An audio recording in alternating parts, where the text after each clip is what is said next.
Hello. अ, देखो आज हम लोग पीडब्ल्यूएम इन्वर्टर के बारे में पढ़ने जा रहे हैं। ठीक है, तो ये एक्चुअली करता क्या है, इसके ऑपरेशन तुमको समझा देते हैं। ठीक है, देखो ये एक्चुअली होता क्या है। ये मान के चलो तुम्हारा ये इन्वर्टर है, वोल्टेज सोर्स इन्वर्टर। ठीक है, तो इसमें जो स्विचेस होता है, ठीक है, ये जनरली जो स्विचेस होता है, ठीक है, ये इन्वर्टर हो गया, ये तुम्हारा फीडबैक डायोड, ये ठीक है, ये तुम्हारा इन्वर्टर होता है ना।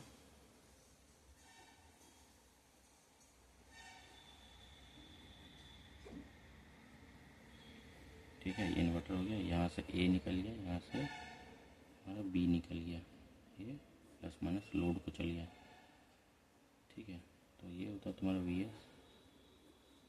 ठीक है, तो पी डब्ल्यू इन्वर्टर क्या होता है, ये गेट सबको स्विचिंग सिग्नल प्रोवाइड करता है। तो वो कैसे होता है, इसमें जनरली होता क्या है, कैरियर वेव होता है और एक तुम्हारा रेफरेंस वेव होता है। ठीक है, एक कंपैरेटर होता है, कंपैरेटर, एक रेफरेंस वेव, एक कैरियर वेव। ठीक है, रेफरेंस वेव और एक कैरियर वेव, तो इसका कंपेयर करके एक आउटपुट निकलता है। ठीक है, तो ये आउटपुट जनरली क्या किया जाता है, ये स्विच सब में फीड किया जाता है। ठीक है, तो उसके हिसाब से ये वीएस को जो होता है वो आउटपुट आता है यहाँ पे। अब आउटपुट कैसा आता है, यहाँ ऐसे आता है, यहाँ ऐसे ऐसे आता है, अभी पढ़ेंगे, ऐसे ऐसे आता है, यहाँ से ऐसे ये आउटपुट आता है। ठीक है, तो जनरली होता क्या है, इस तरह का जब आउटपुट आता है, ठीक है, ये होता है तुम्हारा क्या, ये पीडब्ल्यूएम सिग्नल हो गया एक्चुअली में। ये सिग्नल किसको जाता है, ये स्विचेस सब में, और ये स्विच क्या करता है उसके हिसाब से वो ऑन करता है। तो आउटपुट में क्या आएगा, ये वी एस इस टाइप से आएगा, इसी टाइप से वी एस भी आएगा। ठीक है, इस टाइप से वी एस भी आएगा। ठीक है, अब तुम सोचोगे कि ये ऐसा तो आउटपुट है नहीं। ठीक है, तो होता क्या, जनरली करते क्या, इसका एवरेज लेते हैं। अब देखो ये छोटा छोटा पल्स विड होता है, तो इसका एवरेज ले लेते हैं, छोटा छोटा टाइम के लिए छोटा छोटा एवरेज ले लिया जाता है। तो इसका आउटपुट कैसा होता है, ऐसे होता है। ठीक है, ये इस टाइप का आउटपुट आता है एवरेज वोल्टेज अगर हम कैलकुलेट करेंगे तो। ठीक है, तो यही चीज़ है, ये हो गया पी डब्ल्यू एम, ये हो गया साइनोसॉइडल आउटपुट। ये प्योर साइनोसॉइडल नहीं, अब इसमें तुमको ये सब हटाना है तो तुमको एल सी फिल्टर यूज़ करना है। ठीक है, तब जाके ये अप्रॉक्स ऐसे ऐसे आता है। ठीक है, ये हो गया तुम्हारा पी डब्ल्यू इन्वर्टर। ठीक है, तो जनरली ये जो सिग्नल हम लोग देते हैं इसमें देते हैं, ये स्विचेस में, और ये इस तरह का आउटपुट हम लोग को जनरेट करके देता है। तो ये पी डब्ल्यू एम सिग्नल होता है। तो ये पी डब्ल्यू एम इन्वर्टर्स हो गया, इसका फंक्शन ऐसे काम करता है।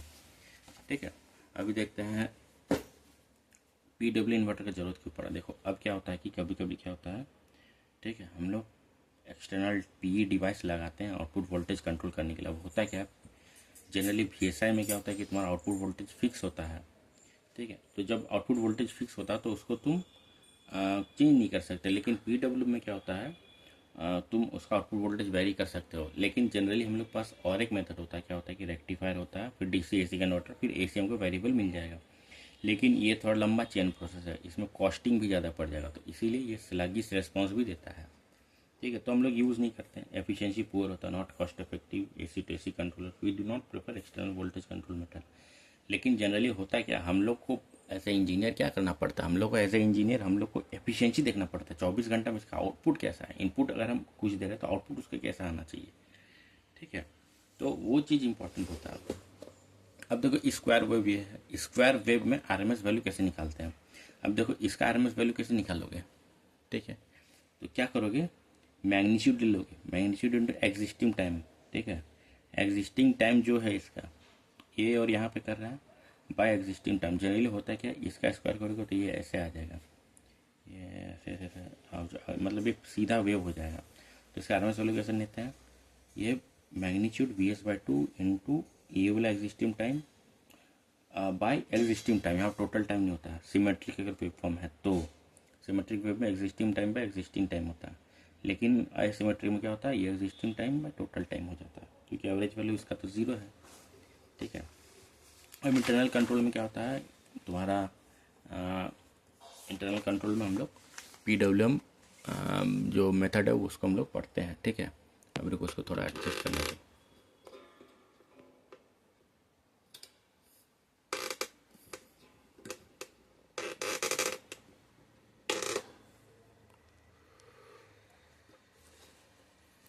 अभी अभी अभी ठीक है नहीं, रुको। इंटरनल कंट्रोल समझ गया। अभी क्या है यहाँ पे देखो, कुछ कुछ टर्मिनोलॉजी है, क्या क्या टर्मिनोलॉजी है वो देख लो।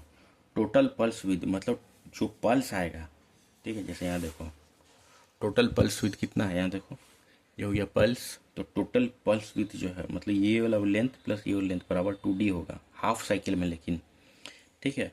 फिर एक पल्स का विद हाफ साइकिल में कितना होगा, 2D/n। n बराबर क्या है, नंबर ऑफ पल्स एक्चुअली में, number of pulse in half cycle. n क्या है, number of pulse in half cycle, ठीक है। और 2D/n मतलब पल्स विद हो गया, मतलब एक पल्स का total pulse with half cycle में 2D है, ठीक है। और उसका एक पल्स का विद कितना होता है, 2D/n, n बराबर 2 है इसके लिए, ठीक है। और नंबर ऑफ पल्सेस हो गया n, ठीक है। अब x क्या है, स्पेस विद, ठीक है। मतलब जीरो से इसका बीच में पल्स से पल्स का बीच में, और यहाँ से हाफ साइकिल तक, मतलब हाफ साइकिल तक यहाँ इसका ये हो गया पल्स विद एक्स। अब उसके बाद गामा क्या है, जीरो पोजीशन से इसका सेंटर पॉइंट तक कितना लेंथ है, वही होता है गामा। अब देखो वीसीटी क्या हो गया, वीसीटी है कैरियर वेव का एम्पलीट्यूड, ये कैरियर वेव है। और आर हो गया रेफरेंस वेव का एम्पलीट्यूड, यहाँ से यहाँ तक आर, ठीक है। टी आर हो गया तुम्हारा इसका टाइम पीरियड रेफरेंस वेव का। रेफरेंस वेव कौन सा, ये वाला ब्लू वाला टाइम पीरियड रेफरेंस वेव का। टीसी क्या हो गया, कैरियर वेव का टाइम पीरियड। कैरियर वेव कौन सा, ये वाला है, ठीक है, हाफ साइकिल में। लेकिन टीसी हो गया carrier wave of time period of half cycle of reference ये कैरियर वेव का, ठीक है। तो ये टीसी हो गया, मतलब time period of carrier waveform पर half cycle of the reference waveform, तो ये टीसी हो गया। मॉड्यूलेशन इंडेक्स क्या होगा, amplitude modulation index VR/VC, VR/VC, ये बाय ये होगा, ठीक है। अभी देखो इसका कंपेरेटर देखो क्या करेगा, इसको ये सिग्नल को पास करेंगे, ये सिग्नल कंपेरेटर में पास करेंगे तो क्या करेगा, ये जो पार्ट है ये इसको दे देगा, मतलब जिसका एम्पलीट्यूड लो है उसी को पास करेगा। कैरियर वेव से हाई हुआ तो उसको पास नहीं करेगा। सो इसका वेव फॉर्म ये है। अब देखो कुछ कुछ डेरिवेशन इसका देख लो, ठीक है। तो TR/2 यहाँ पे देखो, ये वाला देखो, यहाँ से दिखाते तुमको, अच्छा यहाँ पे हम डिराइव किए हैं शायद, हाँ देखो हाँ दिख रहा है, दोनों कॉपी दिख रहा है। देखो TR/2, TR/2 क्या है, ये देखो यहाँ से ये हो गया तुम्हारा TR/2, मतलब पूरा का टाइम पीरियड TR है और ये TC हो गया। तो TR/2 बराबर 2TC है ना, ठीक है, होगा ना। 2TC कैसे हो रहा है, अरे ये रुक जा, हाँ गलत हो गया शायद, रुक जा देखना तो हमको।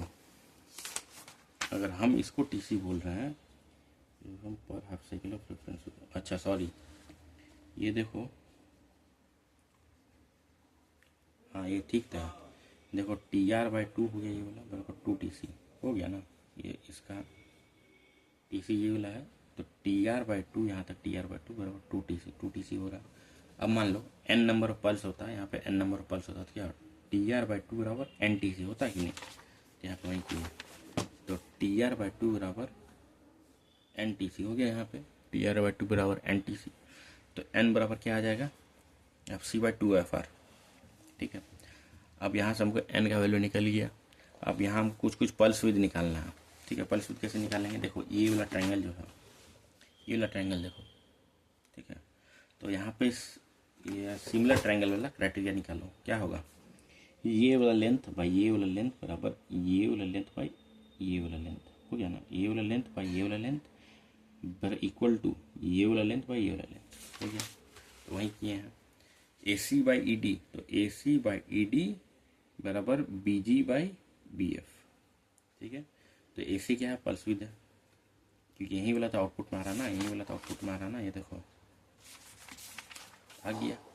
तो पल्स विद बाय TD क्या है, टाइम पीरियड है, कैरियर वेव का टाइम पीरियड है, ठीक है। फिर GB क्या है तुम्हारा, VC - VR, और FB क्या है, VC, तो पल्स विड्थ बराबर ये हो गया टी सी बराबर पाई बाय एन हुआ। कैसे होगा, ये देखो टी सी बराबर क्या है, 2 TC बराबर पाई है, ठीक है।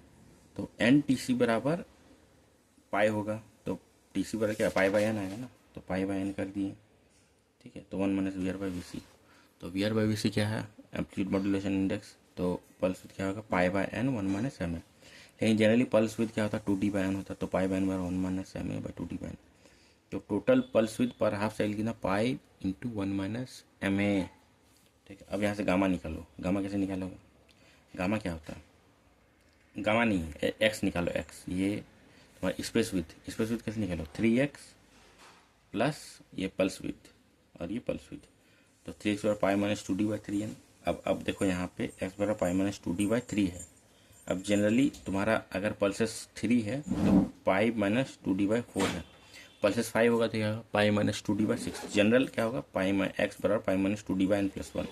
तो गामा क्या होगा, ये वाला तो निकल गया। अब गामा क्या होगा, x plus 2D by n by 2 होगा ना, ये 2D बाई n है, ये डिवाइड बाई 2। तो x plus 2D by n by 2, तो y pi minus 2D by n plus d by n, ठीक है। तो ये सब टर्मिनोलॉजीज है, यहाँ पे देख लो, ठीक है। यहाँ पे V not R M S का वैल्यू कैसे निकालेंगे, वी नॉट मतलब आउटपुट का आर एम एस वैल्यू कैसे निकालेंगे इसका। तो यहाँ पे देखो, तो वी नॉट पीक हो गया, ये भी सिमेट्रिक है, देखो वी नॉट हो गया इंटू टोटल पल्स विड्थ कितना 2D by N plus 2D by N हो गया, डिवाइड बाय ये वाला टाइम पीरियड कितना पाई होगा, ठीक है। तो n into 2D by N, 2D by N plus 2D by N तो क्या होगा, वहाँ 2D हो जाएगा, ठीक है। तो 2D divide by pi, 2D by N मतलब क्या, डी एन बराबर 2 है ना, तो 2D हो गया, वी नॉट पी बराबर 2D बाई पाई हो गया, सिमेट्रिक के लिए हो गया। अब अगर हाफ ब्रिज है तो वी एस बाई 2 होगा, फुल ब्रिज है तो वी एस हो जाएगा, ठीक है। तो instantaneous value of output voltage मतलब इसका फोरियर सीरीज हम निकले खोजे तो कैसे निकलेंगे, तो n इंटू 4 बाई एन पाई, इसका तो जानते हो, मतलब अगर स्क्वायर वेव है तो 4 बाई एन पाई होगा, तो V not peak into sine N gamma. तो इसके बीच में यहाँ से यहाँ तक गामा होता है, साइन एन गामा लिख दिया, और sine N D by N, sine N D by N मतलब ये वाला sine N omega T by N. रुको, sine N D by N कौन सा आ रहा है, sine N D by N, रुक जाओ, sine N into D by N, हाँ देखो इसका आधा हो गया ना, ये देखो 2D बाई एन है, अगर ये अगर 2D बाई एन है तो इसका आधा क्या होगा, d बाई एन होगा ना, इसका आधा, ठीक है। तो वही किया है, तो n into D by N, तो n, ठीक है। ये फोरियर सीरीज वैलिड है सिर्फ n इज इक्वल टू 1 और n इज इक्वल टू 2 के लिए, याद रखना। तो अभी क्या हो जाएगा, याद रखो 4 by N pi V not peak into sine N gamma into sine N D by N into sine N omega T, ठीक है। इसको मेमोराइज किए शायद, ठीक है। और ये टोटल हार्मोनिक डिस्ट्रक्शन ये सब एक बार देख लेना, ठीक है। और सिंगल पल्स मॉड्यूलेशन इसके लिए मान लो अगर तुमको क्वेश्चन आता है थर्ड हार्मोनिक रिमूव करो इसमें n इज इक्वल टू 1 के लिए, तो कैसे करोगे, तो क्या करेंगे यहाँ पे, थर्ड हार्मोनिक हमको रिमूव करना है, तो थर्ड हार्मोनिक रिमूव कैसे होगा, इसका पल्स विड्थ में हमको थर्ड हार्मोनिक रिमूव करना, तो कैसे करेंगे, तो साइन एन गामा बराबर 0 कर देंगे, यहाँ से थर्ड हार्मोनिक रिमूव कर देंगे, तो साइन एन गामा बराबर 0 कर देंगे, या फिर साइन एन डी जो है, जो भी मेरे पास इजीली अवेलेबल होगा। तो साइन एन डी बराबर 0, तो एन डी बराबर क्या हो जाएगा, साइन बराबर 0 पाई 2 पाई 3 पाई एन पाई हो गया जनरली। तो डी बराबर क्या होगा, pi by N 2 pi by N, ठीक है। टोटल पल्स विड्थ कितना है, 2D 2 pi N 3 pi N 6 pi N 8 pi N. तो थर्ड हार्मोनिक को रिमूव करना तो पल्स का विड्थ कितना रखना होता है, 2D बराबर 2 पाई बाई 3, तो 120 डिग्री वैलिड है, तो मतलब पल्स विड्थ हमको जो है टोटल पल्स विड्थ 120 डिग्री से 120 डिग्री रखना टोटल पल्स विड्थ, मतलब पल्स जो भी जनरेट हो रहा है ये वाला पल्स जो भी जनरेट हो रहा है, ठीक है, ये और ये दोनों का सम मिला के 120 डिग्री होना चाहिए। 120 डिग्री अगर हो गया तो हमको थर्ड हार्मोनिक नहीं आएगा, और बाकी ये सब तो रिजेक्टेड, क्योंकि पल्स विड्थ तो हाफ साइकिल में कैलकुलेट होता, तो ये 180 डिग्री से कम है, तो 180 डिग्री से ज़्यादा तो ये सब रिजेक्ट हो जाएगा। तो पल्स विड्थ हमको 120 डिग्री रखना टोटल पल्स विड्थ। अब फिफ्थ हार्मोनिक रिमूव करना, तो ये सब दोनों वैलिड है, तो टोटल पल्स विड्थ हमको 72 डिग्री या फिर 4 पाई बाई एफ रखना है, जो कि 180 डिग्री से कम है। अब उसी तरह यहाँ देख लो, मल्टीपल पल्स मॉड्यूलेशन में n बराबर 2 है, तो sign n gamma n d/2, तो यहाँ पे n d/2, तो यहाँ पे हम कैलकुलेट किए तो टोटल पल्स कितना 4π/3, 8π/3, 12π/3, तो ये 240 डिग्री है, तो थर्ड हार्मोनिक हम रिमूव नहीं कर सकते, तो यहाँ पे फिफ्थ हार्मोनिक रिमूव कर सकते हैं क्या, 4π/5, हाँ ये रिमूव कर सकते हैं 144 डिग्री वैलिड है, ठीक है। सेवन्थ हार्मोनिक रिमूव कर सकते हैं क्या, ठीक है, तो हाँ रिमूव कर सकते हैं, 13 डिग्री है, ठीक। करंट का वैल्यू कैसे निकालेंगे, I1/V1/ZNT, तो Zn क्या होगा, R + JN - 1/c, तो Zn बराबर क्या होगा, तो ये हो गया, और φn बराबर n/। फंडामेंटल पावर मतलब क्या, एक्टिव पावर एक्चुअली जो डिलीवर हो रहा है, ठीक है। तो V1 RMS, I1 RMS cos ∅1 क्या है तुम्हारा इनपुट पावर फैक्टर, ठीक है। अब साइनोसॉइडल PWM इन्वर्टर में देखो, ठीक है, amplitude modulation VR/VC, frequency modulation FC/FR। अब देखो इसमें क्या वेव फॉर्म बना, ये हो गया पायरियल वेव, ये हो गया साइनोसॉइडल वेव। अब जब जब ये अकेले में मिलेगा, ये नीचे रहेगा, तो ये आउटपुट जनरेट करेगा, ठीक है। अब ये तो हो गया तुम्हारा, इसको याद रखना, साइनोसॉइडल में अगर सेम जीरो क्रॉसिंग है तो n बराबर ये होगा, ठीक है। अगर डिफरेंट जीरो क्रॉसिंग है, यहाँ तक जीरो क्रॉसिंग डिफरेंट है, तो इस केस में n बराबर FC/2FR होगा। अब एम्पलीट्यूड मॉड्यूलेशन रिलेशन क्या है, MA बराबर VR/VC, अगर MA लेस देन 0 हो जा रहा तो VR ग्रेटर देन VC, तो अंडर मॉड्यूलेशन PWM वैलिड है, MA ग्रेट इक्वल टू 1, तो VR equal to VC, critical modulation PWM valid है ही दोनों में। अब MA जहाँ ग्रेटर देन हो जाए, VR ज़्यादा बड़ा हो जा रहा है ओवर मॉड्यूलेशन, तो नो PWM। अब इसमें हो क्या रहा है, रेफरेंस वेव भी ज़्यादा बड़ा हो जा रहा है, तो रेफरेंस वेव भी ज़्यादा बड़ा हो जा रहा है मतलब क्या, ये वाला रेफरेंस वेव है ना, कि ये वाला रेफरेंस वेव है ना साइन वाला, तो साइन ही ज़्यादा बड़ा हो जा रहा है, ये इतना बड़ा हो जा रहा है, तो क्या इसमें ये आउटपुट आएगा, तो जनरल आउटपुट कब आ रहा है, तो इसमें स्क्वायर वेव आ जा रहा है, मतलब कैसा देखो, ये VR ग्रेटर देन VC आ जा रहा है, मतलब क्या, ये तुम्हारा है, ये आ जा रहा है ये। अब उस केस में कैरियर वेव कैसा आ रहा है, ऐसा आ रहा है,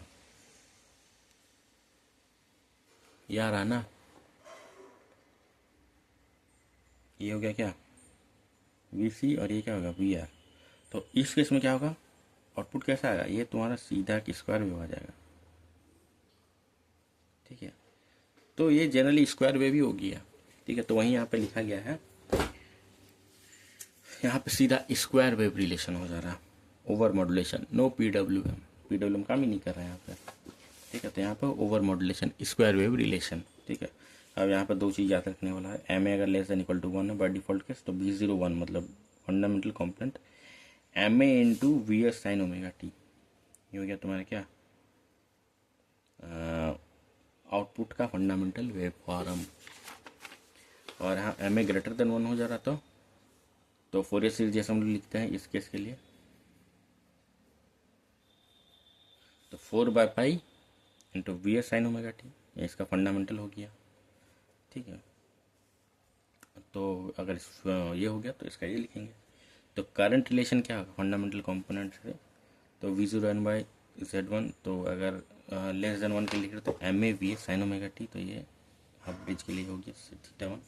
पावर रिलेशन ये हो गया V01 I01 RMS cos θ1। Bipolar and unipolar sinusoidal PWM scheme, मतलब क्या देखो, कैरियर वेव क्या हो रहा है तुम्हारा, ऊपर नीचे दोनों साइड आ रहा था, और ये साइन वेव है, तो उस केस में क्या, अगर ये खाली है तो ऊपर जाएगा, और ये ऊपर कैरियर वेव तो नीचे आएगा आउटपुट, तो ऐसे करके आउटपुट निकालेंगे, ठीक है। ये हो गया तुम्हारा यूनिपोलर स्कीम। यूनिपोलर स्कीम कौन सा है, पहले जैसे ये डिसाइड किया था प्रीवियसली डिस्कस्ड यूनिपोलर, ये वाला को बोल रहा है यूनिपोलर, ये वाला को बोल रहा है यूनिपोलर, ठीक है, एक ही साइड पोल में इसको बोल रहा है यूनिपोलर, ठीक है।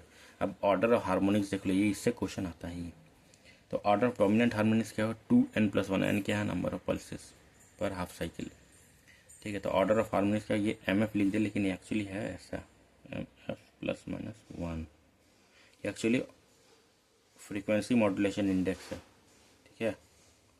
तो ये MF+-1, MF+-2, MF+-3, 2MF+-1। अब बोलेगा मानो find the order of dominant harmonics, अगर फ्रीक्वेंसी मॉड्यूलेशन इंडेक्स दे दिया तो ऑर्डर ऑफ डोमिनेंट हार्मोनिक्स खर्च में बोला, तो कैसे करेंगे, तो n बराबर पुट कर देंगे जो भी है, उसके बाद यहाँ पे तो हमको डोमिनेंट हार्मोनिक मिल गया, तो एम एफ, ठीक है। तो फ्रीक्वेंसी मॉड्यूलेशन इंडेक्स +1 +2 +3 इसे करके निकालते ही जाएंगे, ठीक है। अब यहाँ पे तो हो गया ये तुम्हारा PWM इन्वर्टर ख़त्म हो गया। हमारा KMF ±P, KNP must be likely so that only odd harmonics will come. ये पता नहीं क्या लिखा हुआ है यहाँ पे। एक चीज़ याद रखना, साइनोसॉइडल PWM के लिए कोई भी फोरियर सीरीज एग्जिस्ट नहीं करता है। और ये दो टर्म याद रखना, अगर ज़ीरो क्रॉसिंग है, सेम ज़ीरो क्रॉसिंग है, तो n बराबर FC/2FR -1 होगा। और अगर डिफरेंट ज़ीरो क्रॉसिंग है तो n बराबर FC/2FR, ठीक है। और MA <1 है तो MA × VS × sin ωt, ये V01T। और अगर MA > 1 है तो 4/π VS × sin ωt, ठीक है। ठीक है, ये तो PWM इन्वर्टर ख़त्म हो गया। अब बातें करंट सोर्स इन्वर्टर पे, जो कि नेक्स्ट टॉपिक होगा। चलो, थैंक यू, बाय।